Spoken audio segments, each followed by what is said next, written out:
Una risposta alla mancanza di forza lavoro in Veneto potrebbe arrivare dai luoghi della nostra emigrazione. L'iniziativa è stata annunciata oggi dall'assessore regionale Elena Donazzan durante la visita ad una delle tante aziende in cerca di operai. Il tema del personale è diffuso in tutti i settori. Abbiamo in mente un progetto di poter richiamare gli italiani nel mondo, i veneti nel mondo, in patria e offrire loro posti di lavoro e formazione. L'offerta è rivolta ai figli e ai nipoti dei nostri migranti attraverso degli sportelli virtuali dedicati in tutte le nazioni dove sono presenti i veneti nel mondo.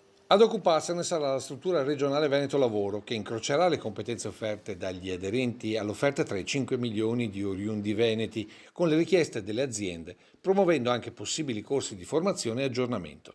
Lo faccio attraverso la consulta che in queste ore, la consulta dei veneti nel mondo, che in queste ore sta lavorando a degli approfondimenti. Assessore attivo anche su un altro fronte dell'occupazione in Veneto, quello dell'inserimento lavorativo degli immigrati attualmente nei centri di accoglienza. Donazzan che approva l'iniziativa del sindaco di Treviso Mario Conte per un ufficio di collocamento all'interno dell'ex caserme Serena, ma solo per chi ha i titoli per restare in Italia. Si stringono le maglie. Chi non ha diritto di stare qui deve essere rimpatriato.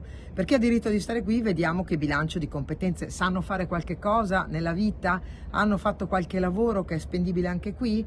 Allora in questo senso anche lavorare con la Regione del Veneto e con il nostro bilancio delle competenze può essere interessante.